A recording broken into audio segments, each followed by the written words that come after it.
Ladies and gentlemen, distinguished guests, as so often today, we were asked again to moderate and adjust the plan of our Future Today's activities due to some activities of several members of our discussion panel. So we will proceed now with the panel discussion, discussing the autonomy and founding of the universities. Therefore, I'm kindly asking our host, Professor Dragan Marušić, Rector of the University of Primorska, to join us on the stage. I'm further asking Professor Andras Gelenger, the Rector of the University of Pannonia, to join us. Further, Dr. Stojan Sorčan, Director General at the Directorate of Higher Education of Slovenia. Professor Gabor Sabo, Rector of the University in Szeged, and Madam Dr. Lidija Tičar-Padar, Deputy Director of the Slovenian Research Agency.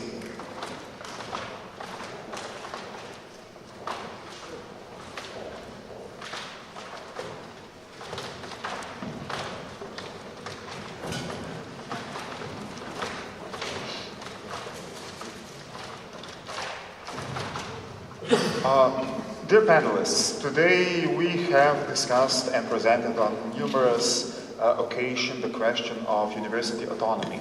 Autonomy which is hostage between the financial capacities of universities and the wishes, the developmental perspectives of our universities. Therefore, I would like to focus today's discussion, if you all agree with your answers, on two basic questions. These are the questions of founding. On one side, the core founding of the universities provided by the Ministries of Education, and on the other side, the founding of research on the institutions, and research financed by the national and international means and agencies. Of course, through this perspective, we will be able to discuss actually the autonomy of the universities. How much autonomy do the universities want, and how much autonomy can the universities achieve? The autonomy which will provide the support to increase the attractiveness of study and to the excellence in research. To start with our host, Professor Dragan Marušić, from perspective of a small university. Professor, can you present to us the major limitations of our autonomy and which would be the goals small and newly established universities as ours could achieve if the level of legal and financial autonomy would be greater? First of all, we cannot separate our university being small inside a big university from the rest of the university, from the global network of universities, because it is even more important for smaller universities. The changes that are sort of happening in front of our eyes are even more influential to smaller universities than they are to bigger universities. First of all, the process of globalization will invariably left some of our freedoms that we are taking for granted will be disappearing, and the victims will be first smaller entities, be it countries, nations, or universities. So that is one reason why smaller universities have to be on alert all the time, because some of the freedoms that we are taking for granted are much more precious than we can think of. And the other thing that is very important is the fact that smaller universities, as opposed to bigger universities or more established and more prestigious universities, will also be victims of a change or a shift in generations. The new generations that are coming to universities are different. Not only different from professors, but also different from students that were at universities 5 or 10 years ago. Because the generations that are coming to universities currently, if you want, or are about to come, or are maybe freshmen or second-year students, are members of the first generation that throughout their life was in touch with new technologies. Their way of thinking, their way of perceiving the world, and also their value system is different, I would say more fluid than ours. And universities which will not adapt to this change in generation, the sociologists have coined the term Generation Z. Those universities will wither away. And the danger is much bigger for smaller universities because they don't have the resources to adapt, as opposed to bigger universities or universities from more prestigious countries. But the autonomy, at least in Slovenia, we have the autonomy, as I mentioned before, in Article 58 of our Constitution. The autonomy gives us also the freedom and the power and the possibility to react, irrespective of whether those who are employed at ministries or those who are at different levels of power structure perceive these changes I have mentioned as changes that have to be taken care of. Thank you very much for your answer. Madam teacher Bader, how fluid can be the financing of research from a national agency which is in its programs basically goal-oriented? It has an excellence-based evaluation system, but how much autonomy does this system allow? Thank you. First, let me please welcome all the participants of this conference in the name of our director, Professor Dr. Jožef Gergeš. I also would like to apologize for his absence today because he had to attend a meeting in Brussels with the European Commission within the Science Europe meeting. They are discussing the new framework program. And then let me talk about the subject today, perhaps just a few words about our agency for our Hungarian guests.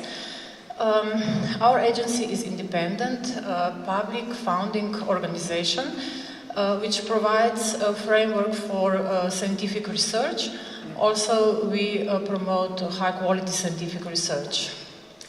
So, university is financed through our programs which are basic programs are research programs, research projects, then we finance young researchers, also research infrastructures, and of course we have a field of international cooperation.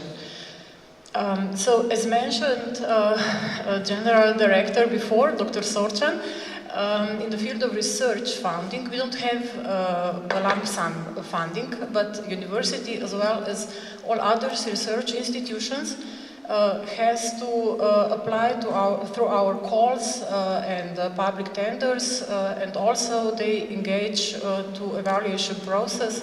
So this is the main elements that define also how continuous the funding of university can be.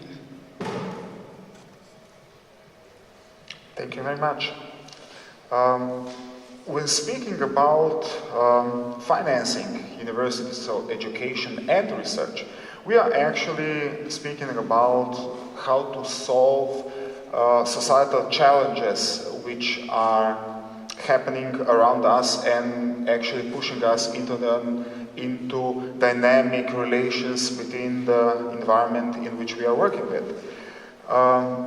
Professor Geringer, if we would assume, well, if we look at the need for quick adaptations in terms of relation to environmental changes around us, are the universities able to react also so quick to societal challenges around our universities? And would an increase of the autonomy actually mean that universities could react faster to the challenges, or would the autonomy lead in a university-driven departure from these global needs in development? Well, it's a complex question. I think the reaction time of universities is rather slow because they are the last element of the educational system. And usually, student or young spend only part of their study at the universities. About 1/3 of their time devoted to studies are spent at the universities, and it is after they were taught and all the basic skills were developed.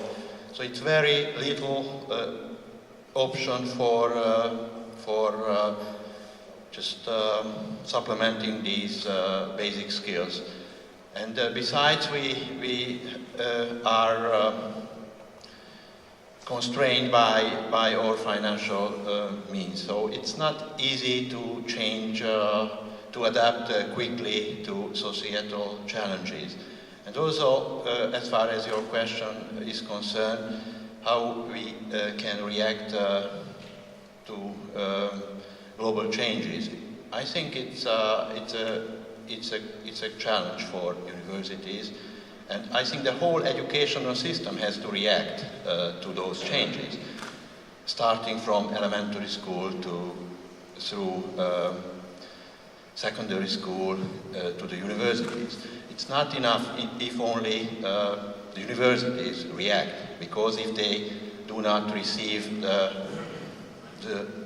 students that have the skills needed for their studies, universities have little to do with them. So I guess that we need to consider the entire educational system in order to react, to adapt to changes that are happening around us. Thank you very much. By this, putting the universities into the educational system, we have to aware that also the universities are strongly embedded into the broader research infrastructure, and keeping in mind that Hungary was one of the most successful countries in obtaining foreign direct investment in the industry and consequently also research. I would like to address the question to Professor Szabó. Was this a major benefit for the development of industries, or was this, from the administrative point of view, sometimes a drawback for the university's autonomy? Being linked into networks and clusters of major interregional collaboration with strong industrial partners financing this research, does it allow some further creativity and autonomy of the specific research areas in the universities, or is the industry investing rather conservative? Before really answering your question, let me react on what András told, because this panel seems to be very smooth up till this moment, because I fully agree what you said, except for your first sentence, with which I fully disagree. Universities are the fastest to react. exactly, nothing is happening in public education. If something happening in education, it is at the university. So you said that universities are small, and then you explained why are they not slow. So actually, but because this brings us back to the question, you cannot collaborate with industry if you are slow. I mean, industry runs away if you are there and stay and say what you said for the last 20 years. You can do it only in education, actually, and first of all in public education. Exactly these days we are reforming teacher training. This is exactly something that will perhaps induce changes in public education, but the beginning is at the universities. Actually, there is one other remark which I would like to have. I fully agree that there's no big difference between large and small universities. I like the metaphor that small universities are like smaller battleships that are agile and can turn quickly, whereas large universities are like the big flagships that we can only turn our guns. But at the end of the day, we have to shoot the right direction. The financing of research is, of course, very different if you consider fundamental research or applied research, because I believe that your question was more related to applied research. Then, of course, you need partnerships. Big companies are sometimes also not very agile. Sometimes they are they might be very conservative as far as the institutional structures are concerned.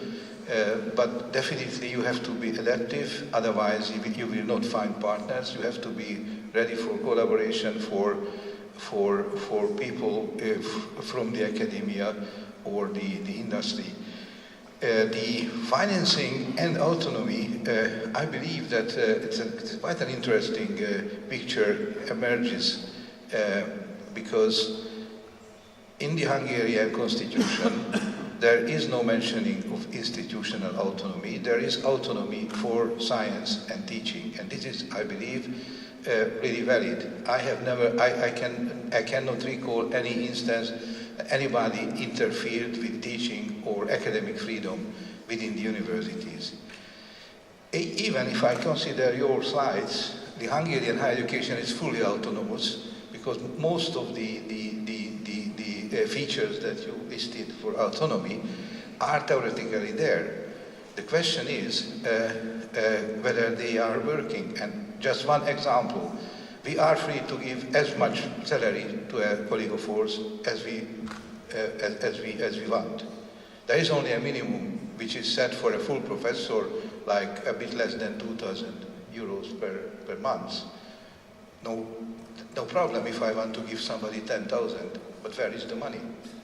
So there is a theoretical autonomy which is very, very strictly limited by the financial means that are actually available. And this is exactly why in Hungary this discussion about these chancellors or the economic management of the universities is very. The real question is something much different, because down at the end of the road, it is actually autonomy in that sense, because financial autonomy again is there, but if somebody helps you to decide how to spend your money, it is a different story. There is another issue which is in Hungarian higher education is very present. In a certain way, I envy Slovenia, because I would be very happy if our funding would come 90-something% from the state. Actually, Professor Palkovic's slide showed you something around 50%, but for the larger universities like ours, it's definitely less than 50%. It is somewhere in the 30-something, up to 40%. So the majority of the funding comes from other, this might be state sources, but then competitive. So not for your university, you have to compete for them. And then here again comes the question.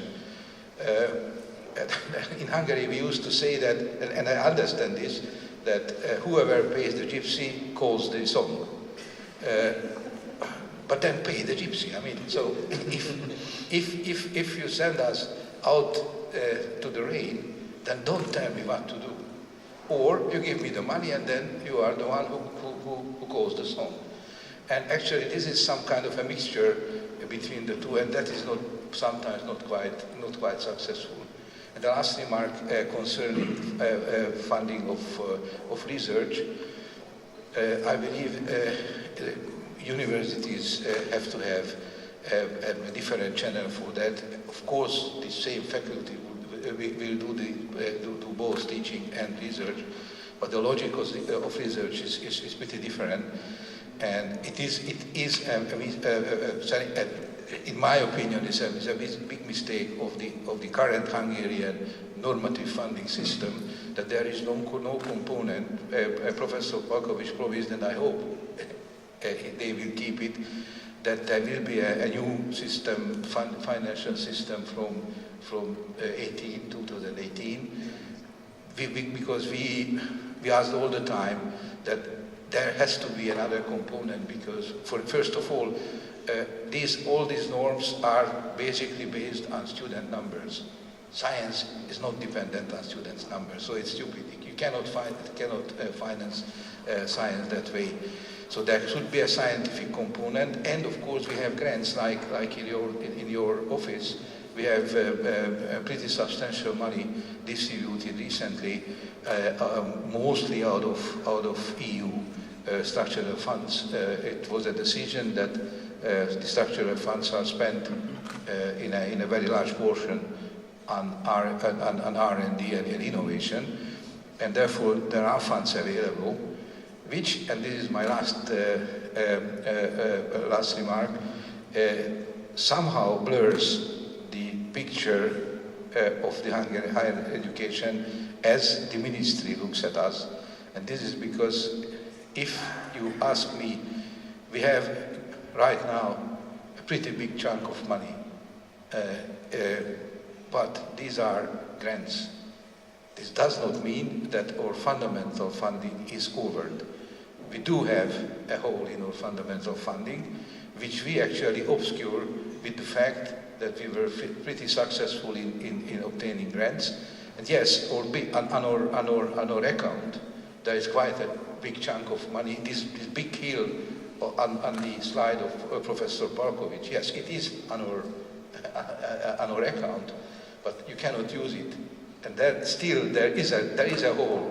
So somehow there is a hole in the hill, which of course is a different story. Thank you very much. Well, you have also already addressed the question I would have for Dr. Sorcha. Science is not based on student numbers.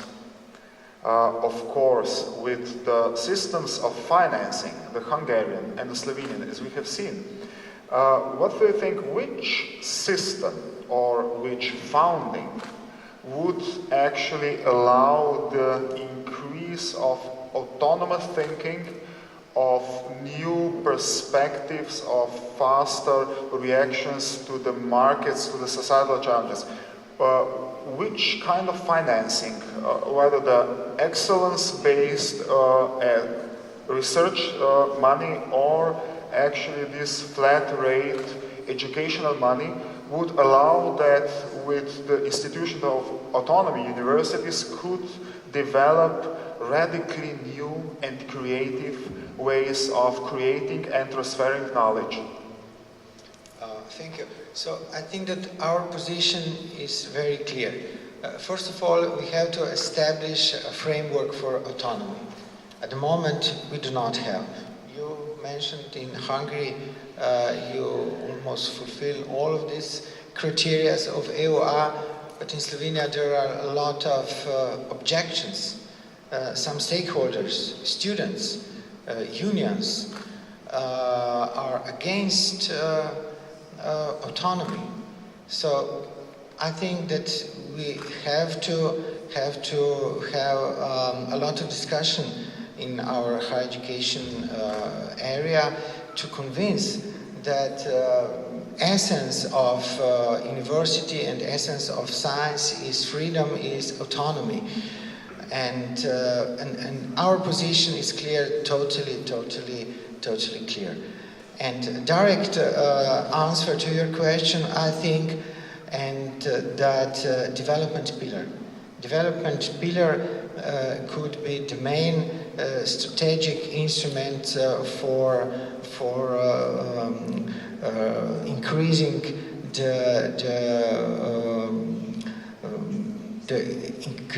increasing the activities of universities for specific goals which themselves consider as important.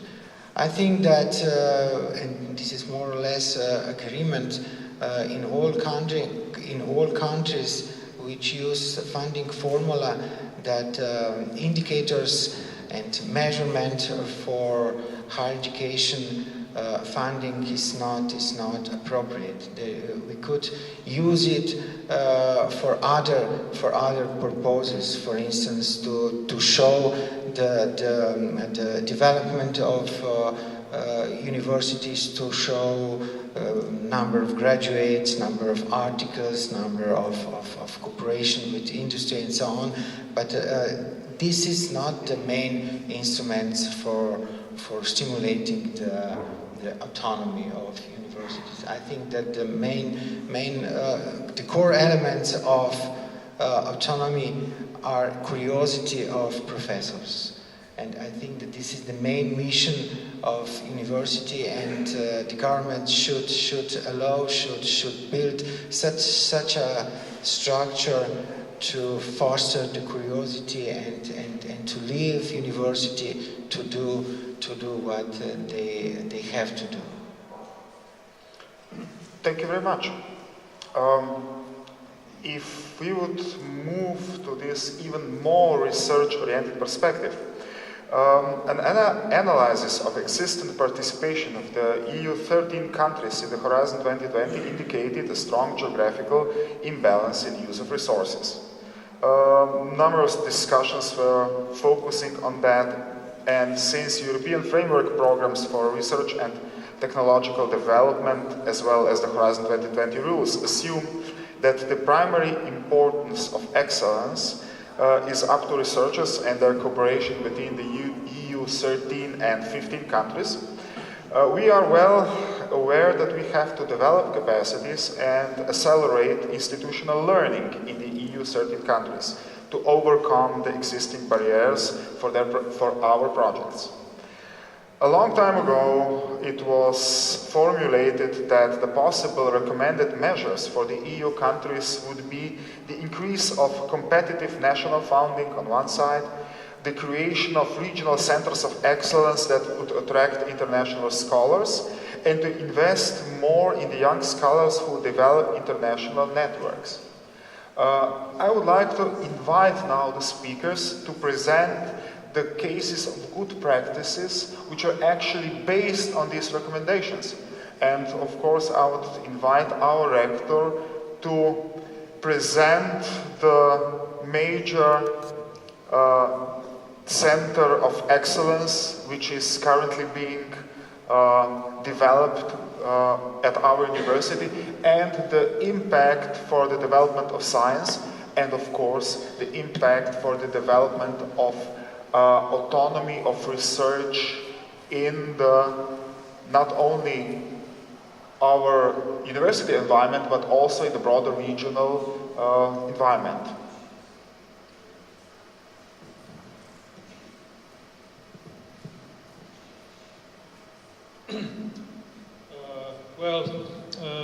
I'm not an expert on wood science, but I will try to explain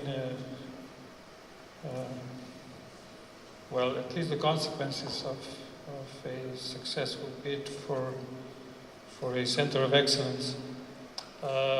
Within the Horizon 2020, there is an instrument called teaming, And within this instrument, there were, I think the first call was, the first tender was in 2014. And we were, I think there were about 170 applications, 12 from Slovenia. It ended up, 30 of these went into the second phase. We were successful. We were one of 2 Slovenian projects that entered the second phase. And then for the second phase, we received €500,000 to develop a business plan. And as a result of that, a year later, in fact, in November of last year, we were informed that we were one of the 10 lucky or smart, if you want, depending on the point of view. But I think, first of all, ambitious and without boundaries and very propulsive in thinking, because it was a very small team that worked day and night on this project, and now we are in the process of developing this Center of Excellence in wood science, but it is a very interdisciplinary project with a lot of other experts in other fields as well, computer science, psychology, management, and what have you. Such a project for a small university like ours, which will increase by a huge percentage the budget of this university, is on the one hand a big opportunity to make a step forward in our well, I should call them dreams to become a more prestigious university, but also a very big responsibility, because it is the first call, and we are the first institution in Slovenia that adopted this project. And I'm sure the future projects in Slovenia, whether they will receive them or not, will also be based on our performance. So it is, on the one hand, an opportunity, but also a big responsibility.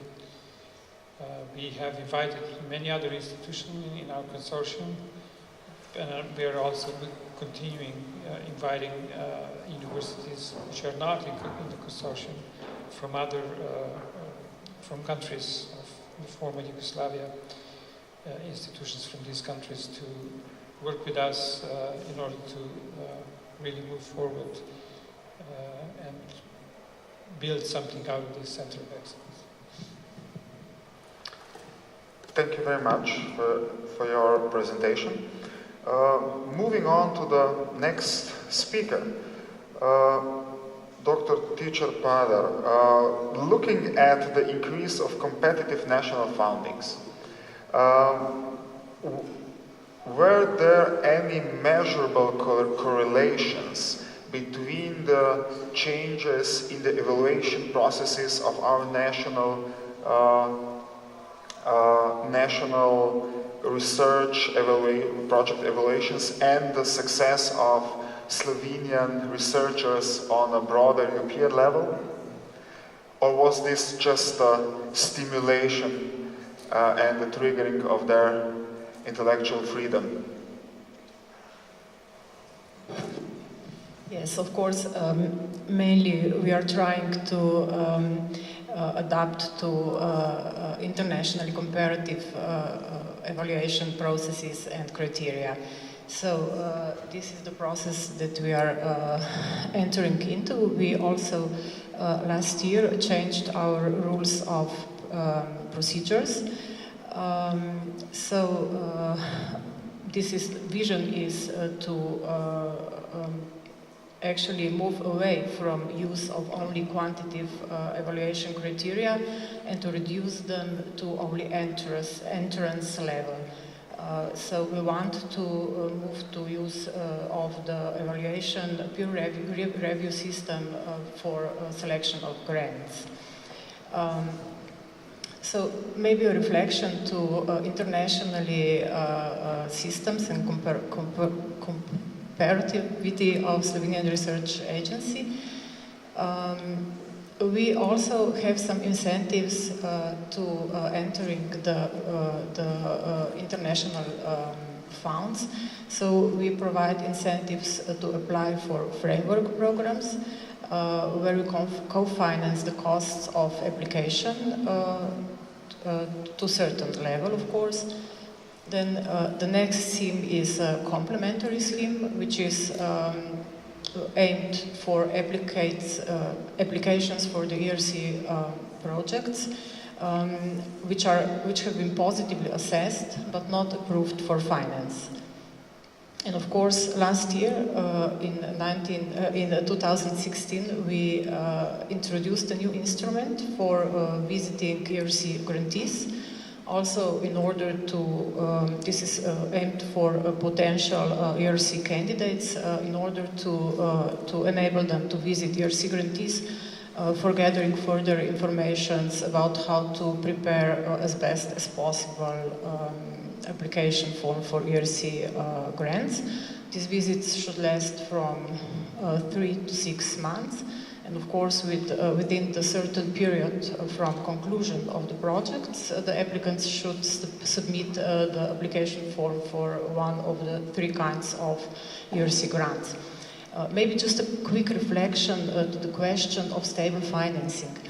About 60% of budget of Slovenian Research Agency is allocated for stable financing. This is research programs, funding obligations, and infrastructural programs. And for university, in the 2016, there was about 24 million went for research programs, which is about 40% of all research programs in the research community. Thank you very much for your reply. Professor Gellinger, investment in young scholars, trends in Hungarian universities. As we have seen, not only Hungary, but the Visegrad 4 group did a lot for the transfer of knowledge into practice, such as the Visegrad Patent Institute, which enabled the quicker transfer of patents, decreased the prices, and for sure positively influenced the transfer of knowledge in medium-sized enterprises, but also universities.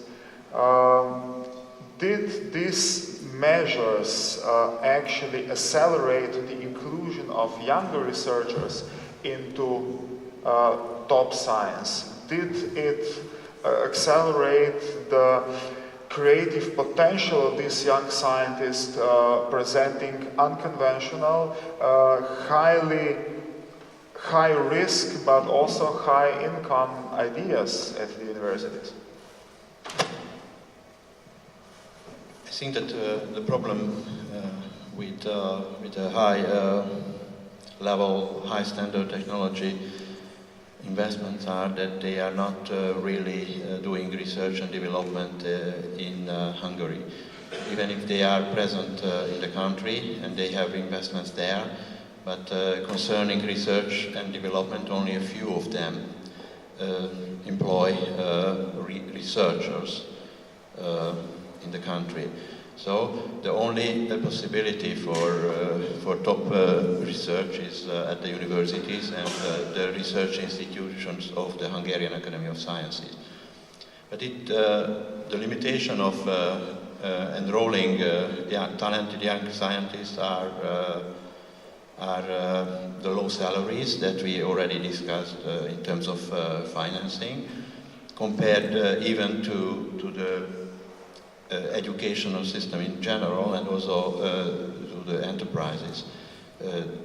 Now, as the State Secretary mentioned, there is a change of increasing the stipendium of those PhD students in order to increase the time allocated for completing their PhD studies from 3 to 4 years, and that might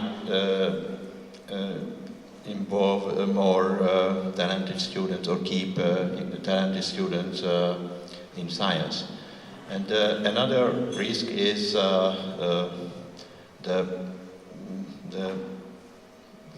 in Hungary, and I guess in Slovenia as well, is that many talented students leave the country and they just join Western or American university or research or company.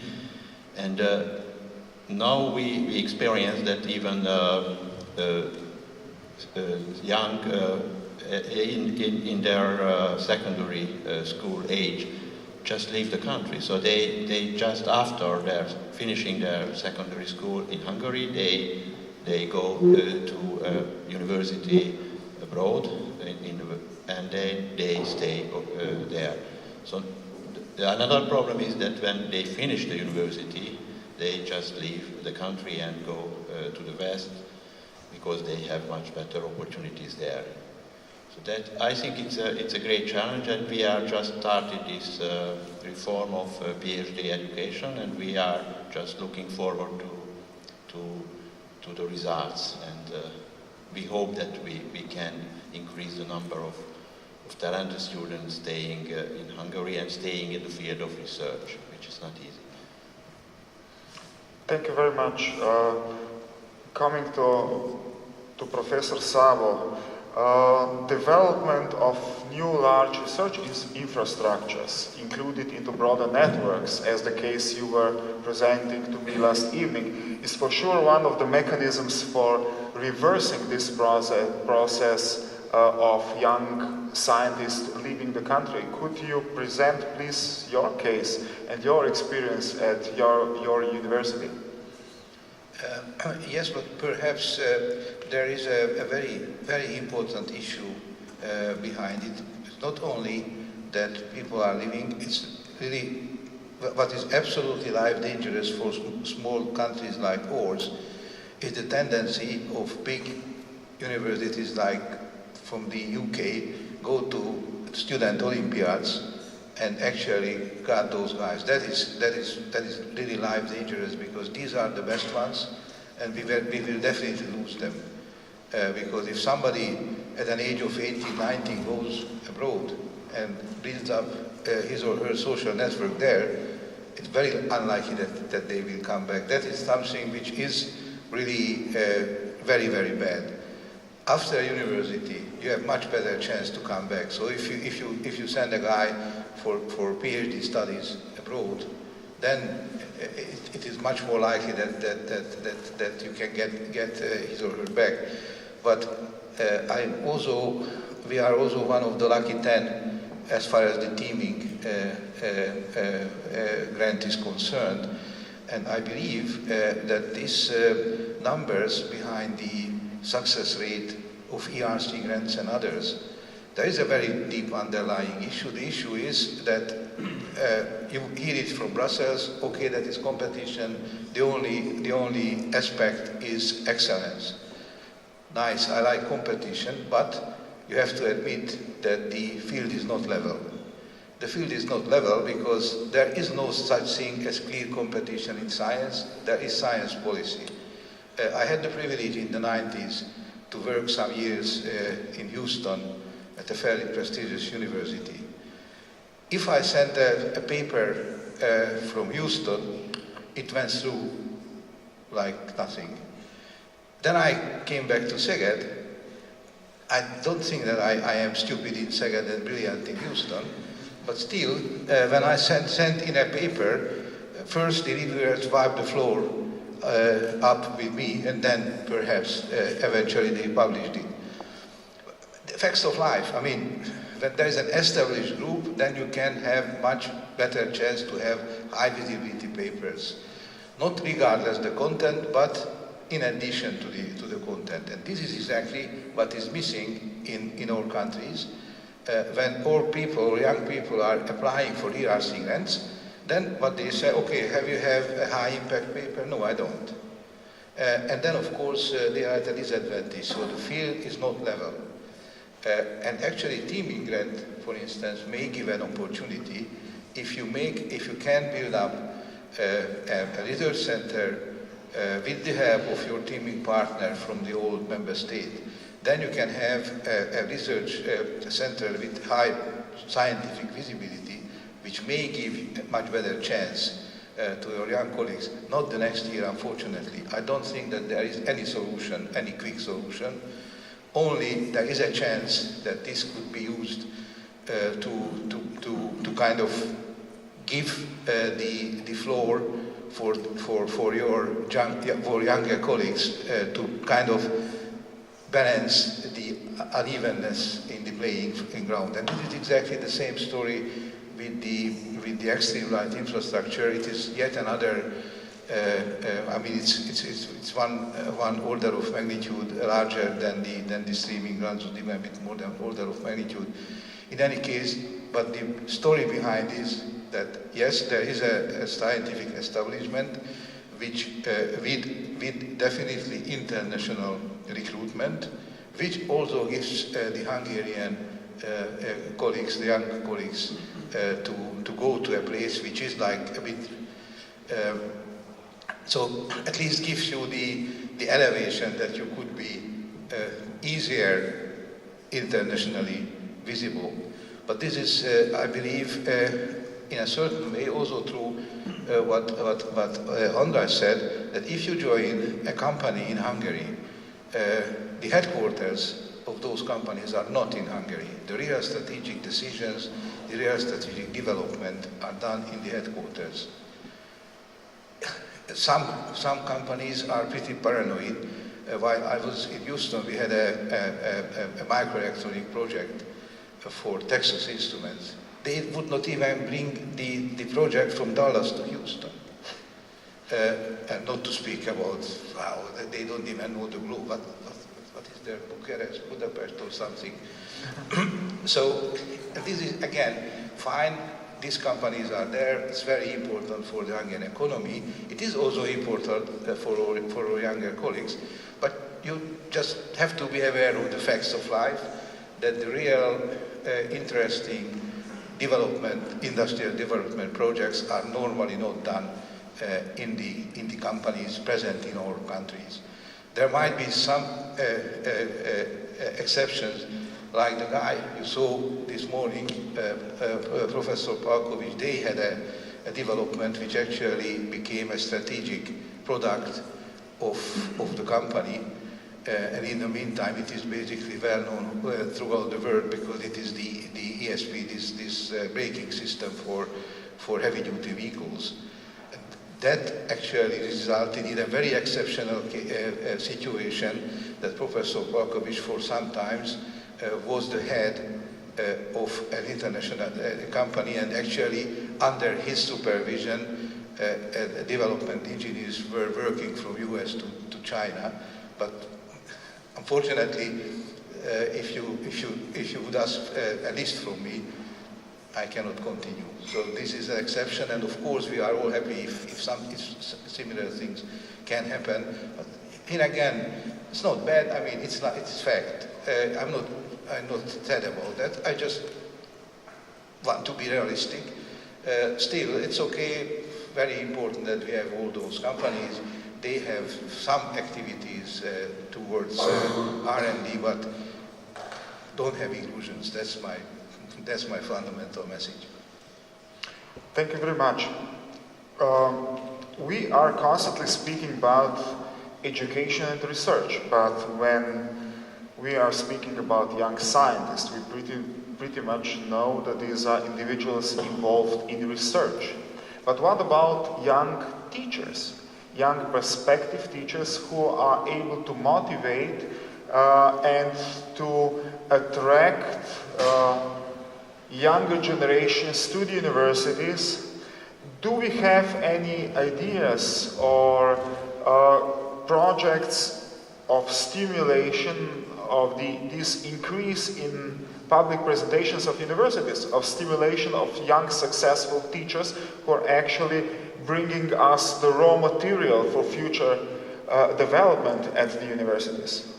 Dr. Sorchan. I think it's a brilliant question, and I'm sorry, I do not have answer. So at the time of economic crisis, we are limited with a lot of laws in the governmental level which do not allow us to get a new blood into higher education system. So the main instruments are subsidies for doctoral studies and young researchers. Few millions, I think it is, for postdoctoral project, and that's all. So we do not have, unfortunately, we do not have data about brain drain in Slovenia. But when I speak with colleagues especially from University of Maribor, I heard that a lot of students go abroad, and so I think it's a real challenge. It's maybe some international competition in this regard. In my time, we do not have possibilities to go abroad, but nowadays Bologna system offers and stimulates the cooperation, the mobility.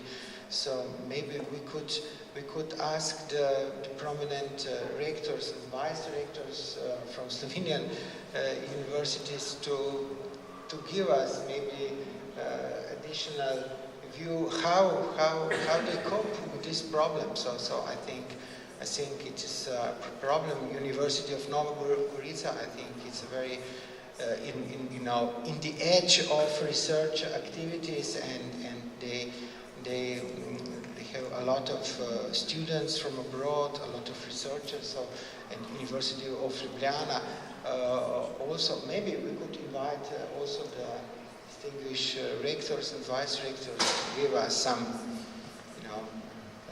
empirical data how cope with this problem in everyday lives. And I would like to say only that we are aware fully that this is a problem, and with the changes of Higher Education Act, we would like to